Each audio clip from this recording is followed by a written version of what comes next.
ultimamente nós temos vivido um momento de muito preconceito contra crente. E os crentes dão razão a isso. Muita razão a isso. Dão razão.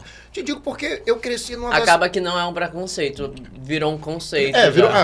Virou um conceito. Porque é o seguinte, ó...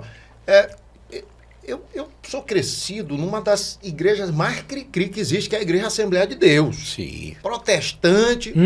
Pastor Amaro, em São Bento, as irmãs não podiam nem usar saia acima do joelho. Não. Os irmãos tinham que andar na rua de calça comprida. Então, que era o que a gente estava falando a respeito de comportamentos humanos. Isso nada mais é do que a religião, do que a regra de um pastor. Mas, enfim, eu estou dizendo isso só para poder colocar a coisa aqui, que as pessoas entendam que eu tenho um lugar de fala. Sim. Porque quando é alguém de fora da igreja dizendo isso, aí, é porque o cara é preconceito. Não, eu sou de dentro da igreja, de família evangélica. Minha mãe é cantora da Igreja Assembleia de Deus, da área 2, do pastor Osiel, presidente da Assembleia de Deus, Campo Tiriricau. Então, o que a gente vê é muita manifestação de ódio gratuito por parte de crente em rede social. O que a gente vê é muita gente condenando os outros por causa de comportamentos em rede social. O que a gente vê é crente dizendo em rede social que tu vai pro inferno. Pois é. É decidindo quem é que é salvo, quem é que não é, o que é certo, o que é errado. E isso é porque assim, eu tenho uma compreensão comigo. A maioria das pessoas, e quando eu falo a maioria, eu tô falando de maioria mesmo. Anemias, chuta aí. Para mim é mais de 90% fácil. Que frequenta a igreja, que nunca leu a Bíblia. Então, tudo que eles falam, eles ouviram de alguém, que provavelmente também não lê a Bíblia. Tá? Então, eles agem de maneira absolutamente contrária ao que está escrito, às vezes até sem perceber. Por exemplo, uma vez, Jesus contou uma história, né, que um cara foi lá no campo dele e plantou trigo. O inimigo dele veio e plantou o joio, que é uma planta que não serve para nada. Né? Só enche o espaço ali do campo. E em determinado momento alguém chegou e disse assim, olha, você não quer que a gente arranque o joio?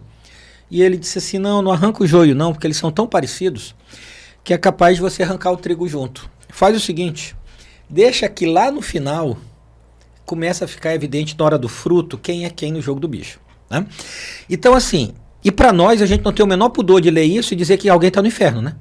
Porque se fosse tão fácil assim, a parábola não seria o trigo e o joio, seria o trigo e a melancia, né? Que dá para você, opa, isso aqui é melancia, isso aqui é trigo. Não seria trigo e joio, que são absolutamente semelhantes. Você efetivamente só vai ver a diferença deles lá no final. Então, Jesus falou, olha, lá no último dia os anjos vão separar aí quem é quem. Não nos cabe fazer isso.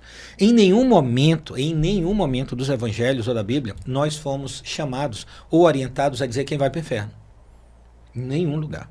O que a gente sugere é anunciar o reino de Deus. Anunciar o reino. Ponto. Eu acho que quando pessoas do meio, elas falam sobre estarem sendo perseguidas, justamente por críticas pontuais com relação a isso, elas acham que é a profecia que está na Bíblia se cumprindo, né? Que os verdadeiros serão perseguidos no final. Mas o que parece mesmo é que quem está dentro que está perseguindo. Quem, por exemplo, tem uma opinião como a sua, né? Quem professa a sua fé como você. Eu acho que esses crentes que estão se achando os juízes da moralidade que estão fazendo essa perseguição. Eles estão achando que são perseguidos e são os perseguidores. E são os perseguidores. E assim, cara, nós também não temos nenhuma vocação de ser um ortopedista moral. Então tu chega lá torto, eu vou te quebrar todinho para te consertar depois, te botar gesso e te entregar moralmente funcionando. Não é esse o evangelho. Toda mudança do evangelho é de dentro para fora. E toda ela é sob a ação do Espírito Santo. Não é sob a ação da lei. E aí vai uma dica para quem está ouvindo a gente, ainda mais para quem tem filhos. Todas as vezes que você é muito legalista, você aumenta a possibilidade do erro acontecer. Onde tem muita lei, tem muito pecado. Então, quando você vê numa igreja que é muito rígida, porque a Bíblia diz que onde não tem lei, não tem pecado.